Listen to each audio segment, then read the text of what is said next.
I'll be honest with you, when I first started grooming dogs nearly a decade ago, I never thought I'd spend my evenings reading dog food labels like bedtime reading.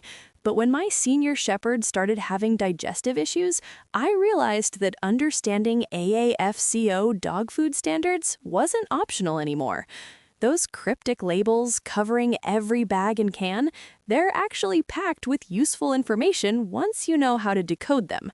I'm Jasmine Caldwell, and I've spent years working hands-on with dogs while learning what really matters when it comes to feeding them well. You're listening to the Pet Parent Podcast. Quick note before we get started, everything you're about to hear is researched, written, and verified by real people who know their stuff. But the voice you're hearing is AI generated, which lets us get this information to you faster and more consistently. If you've been listening for a while, thanks for coming back. It genuinely means a lot. And if you're new here, glad you found us. We drop new episodes every Monday, Wednesday, and Friday, covering all the practical stuff pet parents actually need to know. Today, we're talking about AAFCO dog food standards, which sounds dry but is actually pretty useful once you get into it. Let's jump in.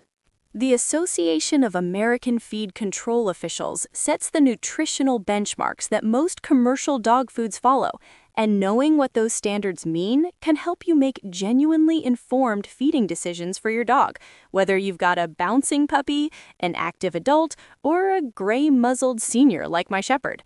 So let's start with the basics. What are AAFCO dog food standards anyway? AAFCO dog food standards are nutritional guidelines established by the Association of American Feed Control Officials, a regulatory body that creates uniform standards for animal feed across the United States and Canada. Think of AAFCO as the organization that decided what complete and balanced actually means when it appears on your dog's food bag. Here's what catches most pet parents off guard. AAFCO doesn't approve, certify, or regulate dog food directly. They're not a government agency with enforcement power. Instead, they develop the model regulations and nutrient profiles that state feed control officials then adopt and enforce. It's like they write the rulebook, but your state's Department of Agriculture is the referee. The AAFCO dog food standards establish minimum and sometimes maximum levels for essential nutrients, proteins, fats, vitamins, minerals, amino acids that dogs need at different life stages. They also create the definitions for ingredient terms you see on labels, so chicken meal means the same thing whether you're buying food in California or Maine. When a dog food manufacturer wants to claim their product is complete and balanced, they must demonstrate that the formula meets AAFCO's nutrient profiles for a specific life stage. This happens through one of two methods: formulation, where the recipe meets AAFCO's minimum nutrient requirements on paper, or feeding trials, where actual dogs ate the food under controlled conditions and stayed healthy. You'll find which method was used in the nutritional adequacy statement on every compliant dog food package. Now let me walk you through how AAFCO dog food standards actually work. The AAFCO dog food standards function through a detailed framework that connects ingredient definitions, nutrient profiles, and labeling requirements. When I'm at the grooming shop chatting with clients about their dog's diets, I explain it like this. AAFCO created a nutritional blueprint, and manufacturers build their formulas to match it.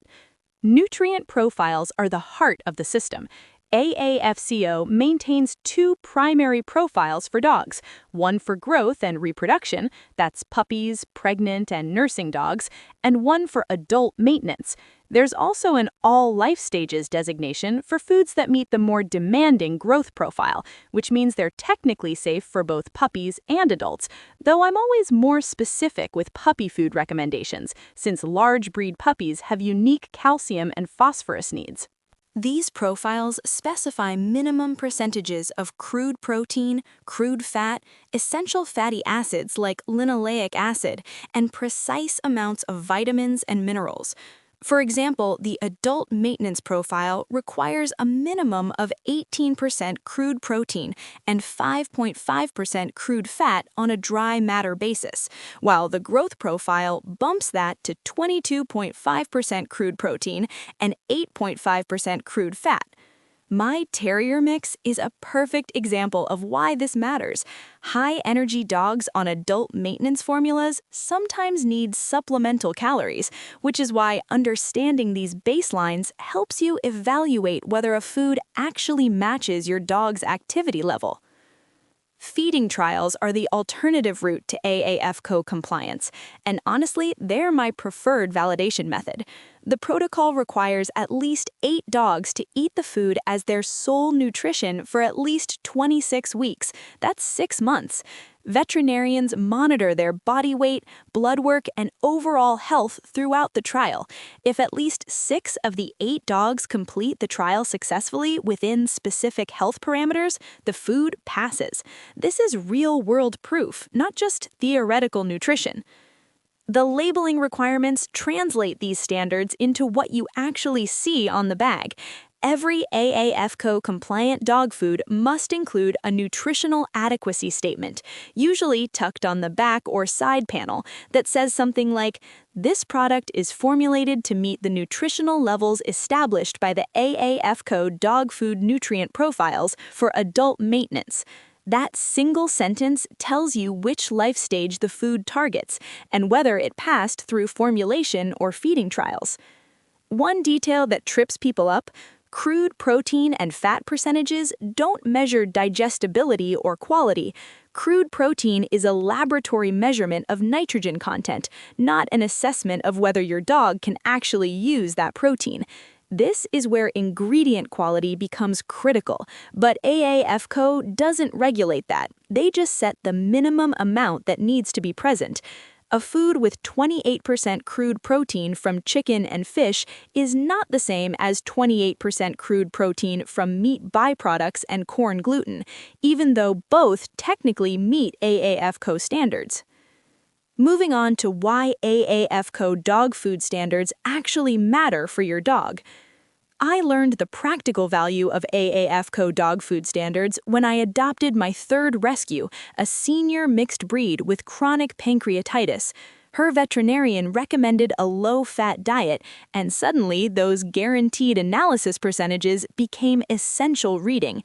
AAFCO standards give you a baseline to compare foods objectively, which matters when you're standing in the pet store aisle staring at 40 different bags making similar promises.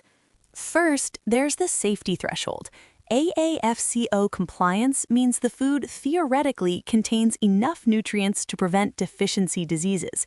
Your dog won't develop protein energy malnutrition or calcium deficiency rickets on an AAFCO compliant diet, assuming you're feeding the right life stage formula.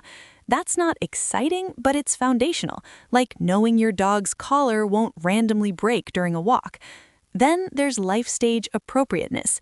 The growth versus adult maintenance distinction protects puppies from inadequate nutrition and adult dogs from excess minerals that stress their kidneys. When clients bring in bouncy puppies for their first groom, I always ask what they're feeding, because I've seen the coat and energy differences between pups on all life stages foods versus properly formulated puppy-specific diets. Large breed puppies especially need controlled calcium levels between 0.7 and 1.2% on a dry matter basis to support healthy skeletal development without accelerating bone growth dangerously. AAFCO standards also make comparison shopping possible. Those guaranteed analysis panels, crude protein, crude fat, crude fiber, moisture, let you compare foods directly. When you understand that dry foods typically contain around 10% moisture, while wet foods contain 78 to 82% moisture, you can convert to dry matter basis and realize that what looks like a low-protein wet food might actually be quite protein-dense. This comparison skill helps when you're choosing food for specific needs, like my shepherd's senior diet that needed higher protein to maintain muscle mass despite her reduced activity. The flip side? AAFCO standards are minimums, not optimums. A food can meet AAFCO requirements and still be mediocre. The standards don't address ingredient quality, digestibility, bioavailability of nutrients, or the presence of beneficial extras like joint-supporting glucosamine or probiotics for gut health. That's why reading about how to choose the right dog food involves looking beyond just the AAFCO statement.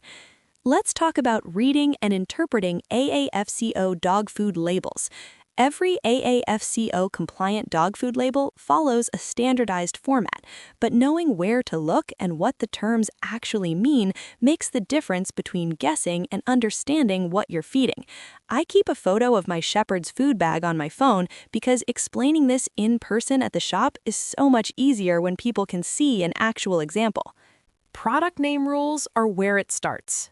AAFCO defines exactly what percentage of an ingredient must be present based on the product name.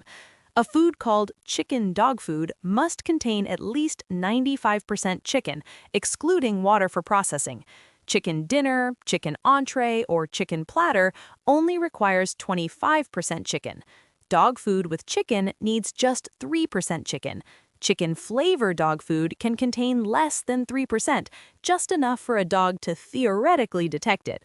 This naming convention is why I roll my eyes at some marketing-heavy packaging. The actual ingredient list tells the real story. The ingredient list shows ingredients in descending order by weight before cooking.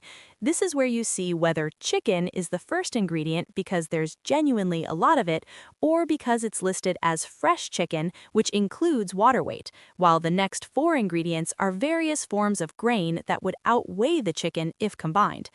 Common ingredient categories include whole meats like chicken, beef, or lamb, which have high moisture content, usually 70 to 75% water. Meat meals like chicken meal or beef meal are rendered products with moisture removed, roughly 300% more concentrated protein than whole meat. You'll see grains like rice, oats, and barley as carbohydrate sources that also provide some protein. Grain alternatives like sweet potato, peas, and lentils are used in grain-free formulas, though there's ongoing research about potential cardiac effects of certain pulse ingredients. Fats like chicken fat and fish oil provide calorie-dense energy and essential fatty acids. And supplements, vitamins, minerals, and amino acids are added to balance the formula to AAFCO standards. The Guaranteed Analysis Panel is where those crude protein and fat percentages live. Remember that these are presented on an as-fed basis, meaning they include whatever moisture is in the food. To compare dry versus wet food accurately, you need to convert to dry matter basis by removing the moisture mathematically. If a dry food is 10% moisture and 26% protein as fed, it's actually 28.9% protein on dry matter basis. You divide 26 by 0.90. Wet food at 78% moisture and 8% protein as fed works out to 36.4% protein dry matter, 8 divided by 0.22. The wet food is protein denser, which surprises most people. The nutritional adequacy statement is the AAFCO compliance sentence I mentioned earlier. Look for the specific life stage claim and the method, formulation or feeding trials. If a food says it's intended for intermittent or supplemental feeding only, it's not complete and balanced, which means you shouldn't use it as your dog's primary diet. Training treats often carry this statement, which is fine. They're treats, not meals. Feeding guidelines are those charts suggesting daily amounts based on your dog's weight, but they're starting points, not gospel. My 4 dogs range from 28 to 72 pounds, and their actual food needs vary wildly based on age, activity level, and metabolism. The senior shepherd eats less than the guideline suggests. The terrier mix eats more. When you're transitioning to a new food, these guidelines help you figure out roughly equivalent amounts between the old and new formulas. Now let's cover the different types of AAFCO-compliant dog foods and formulations. Not all AAFCO-compliant foods are created equal, and understanding the different formulation approaches helps you match food to your dog's specific situation. I've fed nearly every type to my 4-dog crew at various points, depending on who needed what at the time. Life stage formulas are what most manufacturers make, separate foods for puppies, which follow the growth and reproduction profile, and adults, which follow the maintenance profile. The puppy formulas are nutrient-dense to support rapid development, while adult formulas are slightly less concentrated. Senior formulas often follow the adult maintenance profile, but adjust specific ingredients, lower calories for reduced activity, added joint support, sometimes increased protein to counter age-related muscle loss. My shepherd transitioned to a senior-specific food around age 9 when her activity dropped and her mobility issues started. All life stages formulas meet the more demanding growth profile, making them technically appropriate for puppies, adults, pregnant dogs, and nursing dogs. They're convenient for multi-dog households where you've got different ages eating together, but I'm careful with this approach for large breed puppies. The calcium and phosphorus ratios that work for a beagle puppy can cause developmental orthopedic disease in a Great Dane puppy, whose bones are growing at a completely different rate. Beyond basic life stages, you'll find AAFCO-compliant foods targeting specific needs. Weight management formulas have reduced calorie density while maintaining protein and nutrients to AAFCO standards. Limited ingredient diets use fewer protein and carbohydrate sources for dogs with food sensitivities, but they're still AAFCO compliant. Breed-specific foods are marketing-heavy, but typically just tweaked kibble shapes and nutrient adjustments within AAFCO profiles. Prescription diets are veterinary-exclusive formulas for medical conditions. Many carry AAFCO compliance despite being formulated for therapeutic purposes. Format differences are worth mentioning, too. AAFCO standards apply to dry, wet, semi-moist, freeze-dried, and dehydrated foods. The nutrient requirements don't change based on moisture content. When you're choosing between dry and wet, you're making a decision about convenience, cost, dental effects, and your dog's preferences, but both should meet the same AAFCO baseline. I feed my crew a combination: dry food for the base diet, wet food as a topper for the picky eater and the senior with missing teeth. Human-grade dog food is a newer category where every ingredient meets FDA standards for human consumption. These foods can absolutely be AAFCO compliant. The human-grade designation refers to ingredient quality and processing, while AAFCO compliance refers to nutritional adequacy. Some human-grade foods pass feeding trials, which I find reassuring since the concept is relatively new and I want that real-world validation. Let me address some frequently asked questions about AAFCO standards. Does AAFCO compliant mean the dog food is high quality? No. AAFCO compliance means the food meets minimum nutritional standards for a specific life stage, but it doesn't evaluate ingredient quality, digestibility, or whether nutrients come from highly bioavailable sources. A budget food with meat byproducts and a premium food with named whole meats can both be AAFCO compliant, but they're not nutritionally equivalent in practice.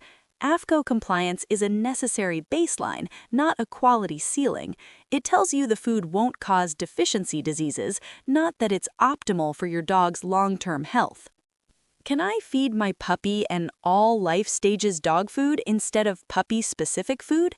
Yes, all life stages foods meet the growth and reproduction nutrient profile, so they're formulated for puppies, but there's an important exception: large breed puppies. Those expected to reach over 50 pounds as adults need controlled calcium levels between 0.7 and 1.2% dry matter basis to prevent developmental bone problems. Many all life stages foods exceed that calcium range because smaller breed puppies tolerate and need higher levels. If you've got a lab, shepherd, or Rottweiler puppy, I strongly recommend large breed puppy-specific formulas that explicitly meet AAFCO's large breed growth standards, which include that calcium restriction. What's the difference between formulated to meet and past feeding trials in AAFCO statements? Formulated to meet AAFCO standards means the recipe was calculated on paper to contain the required nutrient levels. It's theoretical compliance based on ingredient analysis. Past AAFCO feeding trials means actual dogs ate that specific formula as their only food for at least 26 weeks while veterinarians monitored their health and blood work. It's real-world proof that dogs thrived on it. Feeding trials cost more and take longer, so they're less common, but they demonstrate practical nutritional adequacy rather than just mathematical adequacy. Both methods are legitimate AAFCO compliance pathways, but I prefer seeing feeding trial statements when I'm evaluating a new food. Do senior dogs need a different AAFCO profile than adult dogs? No. AAFCO only maintains two primary profiles for dogs: growth and reproduction for puppies, pregnant and nursing dogs, and adult maintenance for adult and senior dogs. There's no separate senior-specific AAFCO nutrient profile, which means most senior dog foods follow the same basic adult maintenance standards, but adjust specific ingredients based on common senior needs, typically lower calories for reduced activity, higher protein to maintain muscle mass, added glucosamine for joints, and sometimes increased fiber for digestive health. The AAFCO statement on senior dog food will still say adult maintenance because that's the profile it meets, but the formula is optimized for aging dogs within that framework. Are grain-free dog foods AAFCO compliant? Yes, grain-free dog foods can be and usually are AAFCO compliant. The absence of grains doesn't affect whether a formula meets AAFCO's nutrient profiles for protein, fat, vitamins, and minerals. Grain-free foods typically replace grains with alternative carbohydrates, like sweet potatoes, peas, lentils, or chickpeas, while maintaining the required nutrient levels. However, there's ongoing research by the FDA about a potential link between certain grain-free formulas, specifically those heavy in peas, lentils, and potatoes, and dilated cardiomyopathy in dogs. So AAFCO compliance alone doesn't address that concern. When clients ask about grain-free options, I mention that AAFCO compliance confirms basic nutritional adequacy, but doesn't evaluate long-term cardiac effects that are still being studied. Here's what I want you to understand beyond the label. The AAFCO dog food standards give you a solid foundation for evaluating dog food, but they're not the whole story. After nearly a decade of grooming dogs and living with 4 very different rescues, I've learned that the healthiest feeding approach combines AAFCO compliance with individual observation. My terrier mix thrives on a standard adult maintenance formula that meets AAFCO requirements and nothing more. My senior shepherd needs that AAFCO baseline plus specific joint support and digestibility considerations that the standards don't address. Start with AAFCO compliance as your non-negotiable baseline. It protects your dog from nutritional deficiencies that can cause serious health problems. Then look deeper at ingredient quality, your dog's response to the food, coat condition, energy level, stool quality, body condition, and whether the formula addresses any specific needs like allergies, weight management, or age-related changes. When you're choosing dog food, you're not just checking boxes on a nutrient profile, you're finding the intersection between scientific nutrition standards and your individual dog's needs. That nutritional adequacy statement on your dog food bag isn't exciting reading, but it represents decades of research into canine nutrition. It's worth the 30 seconds to find it, read it, and understand which life stage it covers and whether it passed feeding trials. Your dog's long-term health starts with that foundation. Thanks for listening to this episode of the Pet Parent Podcast. New episodes come out every Monday, Wednesday, and Friday, so there's always something new if you need it. If this episode was helpful, I'd really appreciate it if you'd leave a 5-star rating and write a quick review. It's one of the main ways other pet parents find the show, and it helps more than you'd think. And make sure you're subscribed or following so you get notified the second a new episode drops. Talk to you soon!